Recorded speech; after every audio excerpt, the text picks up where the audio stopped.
Welcome to the Carriker Chronicles, the People Show. Checking the pulse of Husker Nation, brought to you by DBs Concrete Construction. I'm aware it's not exactly a Christmas shirt, but that's okay, ladies and gentlemen. The Carriker Chronicles is brought to you by our good friends at DBs Concrete Construction. Check them out at dbsconstruction.net, also carrikerchronicles.com. It's where all your Husker sports hopes and dreams will come true. I haven't done a show for like 3 days. It's been like a freaking eternity. It's going to be a loaded show. I have like 5 potential headlines for this particular show. All right. I don't know what I'm going to put in the actual headline for YouTube and social media, so you know before I know, but we'll see how this show goes. Let's have some fun. All right, college football is more like the NFL than it's ever been. Now, it's not exactly like the NFL. All right, for multiple reasons. It's still different, but it's more like the NFL than it's ever been. If you watch what Matt Rhule's doing, he is clearly trying to mimic how he's building Nebraska football, like how you'd build an NFL team. Look at our coaching hires. John Butler, major NFL guys, now the DC, bringing Terry Braden. 8 years with the Kansas City Chiefs, 3-time Super Bowl champion, our defensive line coach. And I'm going to talk about our probable DBs coach. Nothing's been finalized. Just like Phil Snow is not actually finalized being on staff at Nebraska, even though he's probably going to be. All right, but if you're like me, and you like that Matt Rhule is making the appropriate adjustments, and he's willing to do whatever it takes and leave no stone unturned to try to get this program turned around, even if it's thinking outside the box, like bringing in Dana Holgorsen with 3 games to go left in the season. Smash that like button. And when I talk about he's trying to build this team, how you would build an NFL team, it's not just the coaches. He is going after, we've got our quarterback, okay, and actually we just hosted a former 4-star Purdue quarterback on campus because we're going to need some depth there, but I'll get to that in just a second. All right. In the NFL, it's about the quarterback, protecting the quarterback, who the QB can throw to, and getting after the quarterback, and DBs sometimes too. I've always had the philosophy, though, if you're getting in the backfield, knocking the quarterback on his keister, you only have to cover for so long, and by the way, you're going to affect the run game too, but I'm just a smidge biased when it comes to defensive linemen and edge rushers making plays. But you look at the guys we're targeting in the portal. By the way, okay, Isaiah World from Nevada, down to 3 teams. Okay, Nebraska's one of those 3. The other 2 teams, Texas A&M, have gigantic NIL collectives. Nebraska's not doing too bad as well. All right, 6'8", 320 pounds, didn't give up a sack last year. All right, Nebraska's in his top 3, but it's an offensive tackle. Okay, this is going to be a random non-Husker sidebar, but bear with me. I talked about this on my Adam Carriker show, Monday, Tuesday, Thursday, Friday, noon to 1 p.m. Central Time, on 93.7 The Ticket. Hashtag cheap pleb. Go check it out, ladies and gentlemen. It's a lot of fun. But I'm going to revisit this here because this is the epitome of college football right now. So Bear Alexander, 4 different high schools in 4 years. I'm not knocking this. I'm just stating it as a fact. Okay, 4 different high schools in 4 years. Goes to Georgia, hits the transfer portal after spring, goes to USC, and then what is described as a self-redshirt, I guess after 3 games, I thought it was 4, basically hits the transfer portal, saves himself a red shirt. So there's a picture of him right now at Penn State, okay, with James Franklin, flexing with a Georgia tattoo, and if you go to his Twitter bio or his X bio, it's him in a USC jersey. It's the transfer portal era to a T. Oh, and I'd like to officially welcome Dabo Swinney to the transfer portal era. Okay, just signed his first transfer portal commit ever. Southeast Missouri State transfer wide receiver Tristan Smith has committed to Clemson. All right. Yeah, a few of these things are off of social media. A few of these things are sent to me by friends. In the transfer portal right now is currently 1,748 players, just an FYI. So it's crazy because the transfer portal, I guess Dabo Swinney's finally decided to join this era. Meanwhile, it's insanity, and you got, Bear Alexander, is that his 7th team in 7 years going back through high school? I hadn't thought about that till just now. It's craziness. All right, but more players in Nebraska, and I'm not going to go through everybody that's left Nebraska. I'm going to talk about Dante Dowell, but everybody who's visiting Nebraska, I'd be doing shows every 2 seconds. So I try to pick the things that stand out to me the most. But Nebraska just hosted, okay, sophomore defensive lineman Jalen George, all right, who was a first-team defense all-SoCon conference player, SoCon conference player. So again, another defensive lineman, another guy you can get after the quarterback, all right? And if you probably heard about this, I've talked about this a bunch on multiple shows, but Eric Rivers from Florida International. A lot of these guys are from smaller schools as well. Florida International, SoCon Conference. We got an all-MAC offensive tackle that I'm going to talk about here in a second that Nebraska's offered. Nevada, all right? So it's kind of the Curt Cignetti model. Matt Rhule has to win this year. He's talked about a jump. He's put the pressure on himself, all right? He needs people who can come in and make an impact right now. He needs guys who are proven, who have experience, that can come in and help us. And then he needs to target specific positions based on what we need on the roster. Also, he's building it like an NFL roster would be built, emphasizing certain positions. All right, but Eric Rivers, Florida International, statistically one of the top 5 wide receivers in America, was just here in Lincoln. Now he's in Atlanta. But he's the guy that Nebraska's going after. I've updated Dane Key on the Adam Carriker show, but Dane Key is a guy I've talked about multiple times. Kentucky's top wide receiver from a season ago. It seems to be Ole Miss, Nebraska, Georgia. So it doesn't seem as likely for Nebraska as it did just a week ago. But wait 5 minutes and who knows, the whole world might change. We've got drones flying in the sky that nobody knows anything about. Topic for another day. All right, Barian Brown, his Kentucky wide receiver counterpart, committed to another SEC school. All right, Alex Washlinger is the All-MAC offensive tackle from Bowling Green that we've offered as well. And we did bring in a long snapper. Long snappers are way more important than I think most people in Nebraska realized. And he was an FCS All-American. He's got 2 years of eligibility. So Nebraska should feel a lot better about their long snapping situation going forward. And it was Marcos Davila. All right, hope I'm saying that right. The former 4-star recruit out of high school, Purdue quarterback who was just in Lincoln. All right, so we do need some depth in that quarterback room as well. All right, if you haven't done so, make sure you subscribe to the channel, ring that notification bell.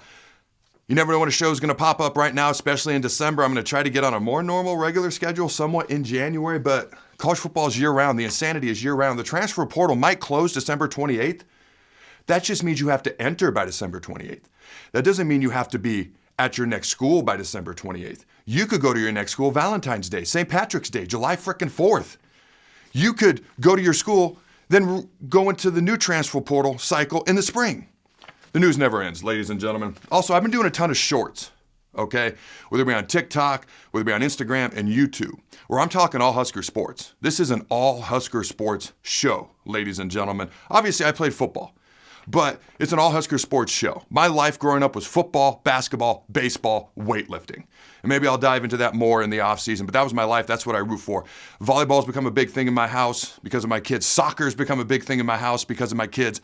All right, I'm a big fan of pro wrestling. I don't know if that helps with Nebraska wrestling, but I have interviewed Mark Manning, Nebraska's wrestling coach, in the past, who, by the way, is one of the most underrated, most phenomenal coaches you've ever seen in your life. So I'll try to have him on again. But I'm doing all these shorts, a lot of other Husker sports. So check those out on YouTube. You can check them out on the website as well. All right. Dante Dowell. This was a bit of a surprise when we found out he was planning to enter the transfer portal. I had a couple of thoughts. To me, it was a surprise. It wasn't a shock because I'd wondered. Dante was basically the starter most of last year, essentially, until about the last 3 games. It's pretty clear Emmett's the guy going forward. How is he going to respond to that? My God, are they an awesome 1-2 punch. Emmett Johnson, Dante Dowell, especially in short yardage goal line, complimenting each other, all right, keeping each other fresh. Ooh, what a great 1-2 punch. There were times last year where I didn't feel like he ran like the big, powerful back that he's built to be, 6'2", 220 pounds, and he's got short-range explosiveness for a guy his size. That is not normal, okay? But he didn't always run behind his pads as much as I thought until the end of the game, end of the year. Well, that Wisconsin game, he brought his big boy pads, and that was fun to watch because that's what he's capable of.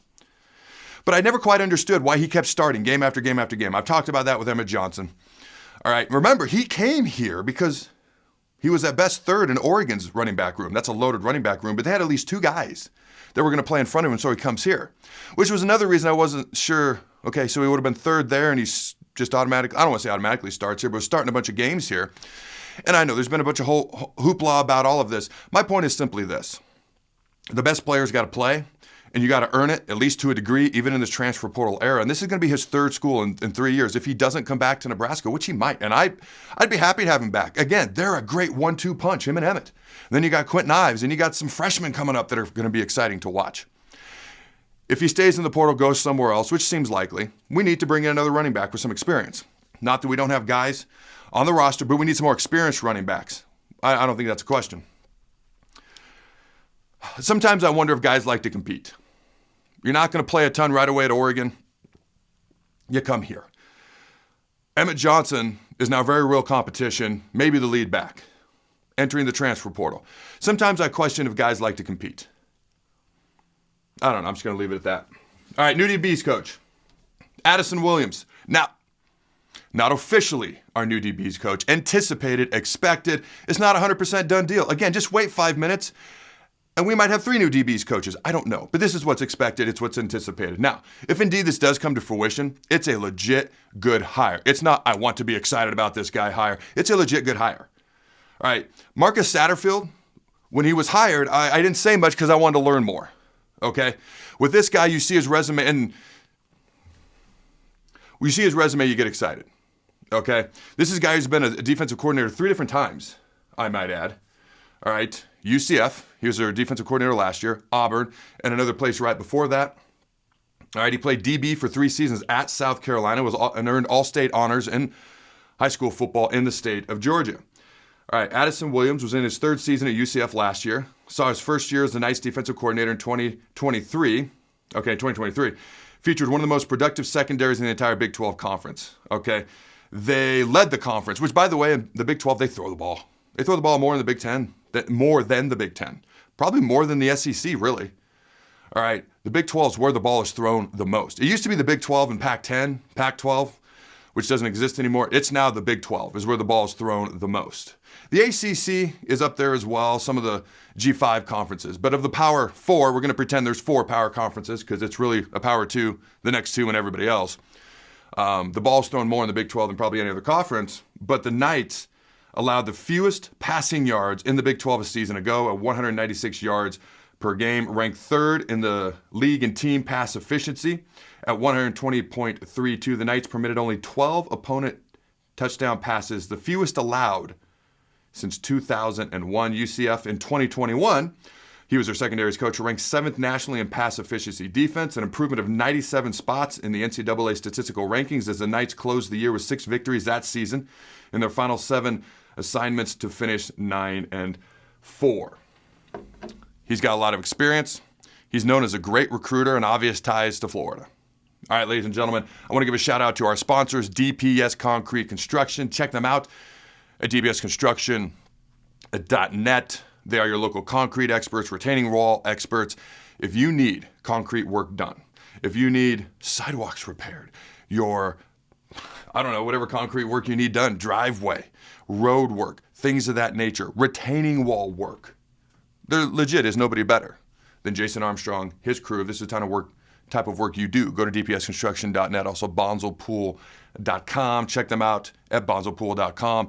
If you want to get a pool, a hot tub, a sauna put in this spring or summer, now is the time to get in touch with them before they fill up. They fill up pretty fast. They do phenomenal work. And if you have these aforementioned items, a pool, hot tub, and sauna, and you need them taken care of, go to bonzelpool.com.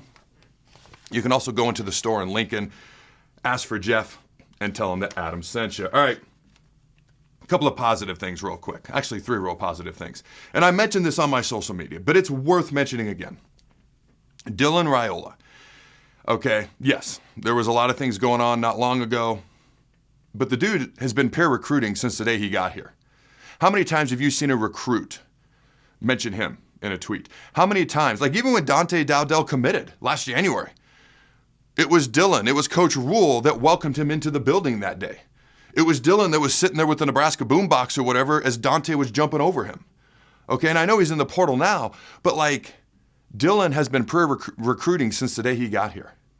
Now, and it's not like this is the first time, but he's going around trying to lift up all Husker sports as much as he can. You see him at the Nebraska basketball games. You see him at the Nebraska volleyball matches. You see him at the state high school, multiple state high school championship games in Memorial Stadium for football.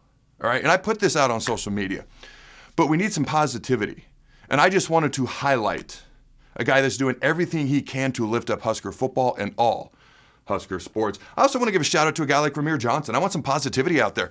This dude has been here for 6 years. And I'll call myself out. I had complimented guys like Ty Robinson, Nash Huntmaker, John Bullock, and the like. And there's other guys from Gifford to Ben Hart to more guys you could shout out. But when I interviewed Emmett Johnson about 2 weeks ago, and asked him about the bowl game, he said the bowl game meant a lot to him because of a guy like Ramir. Of course, Ramir's from the New York area as well, but he's been here for 6 years. He hasn't been in that lead back conversation very often.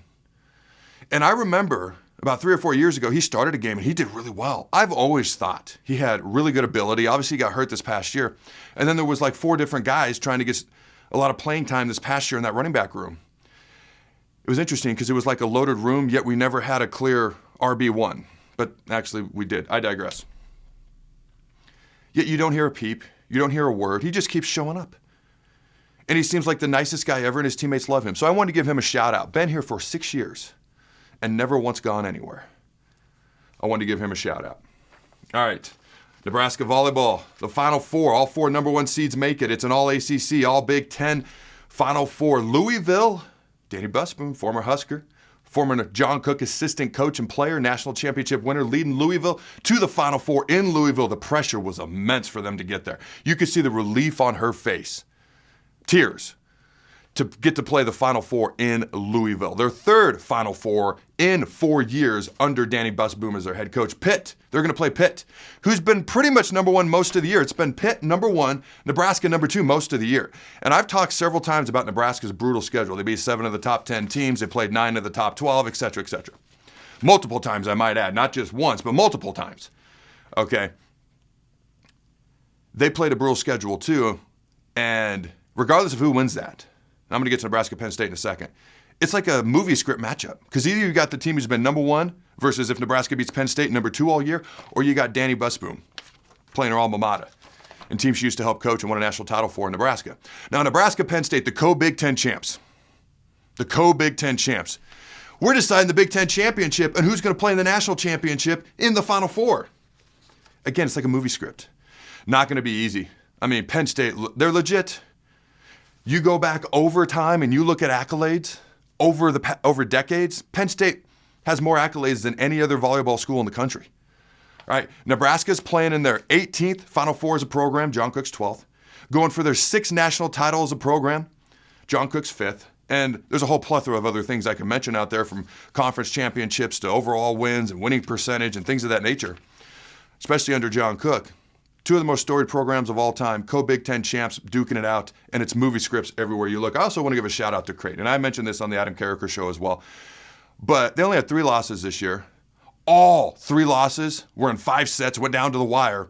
And they were to, Nebraska, Nebraska, Penn State, and Louisville. 3 of the 4 teams in the Final Four. All right, ladies and gentlemen, as always, you can check out CarrikerChronicles.com. It's where all your Husker sports hopes and dreams will come true. It's just science, ladies and gentlemen.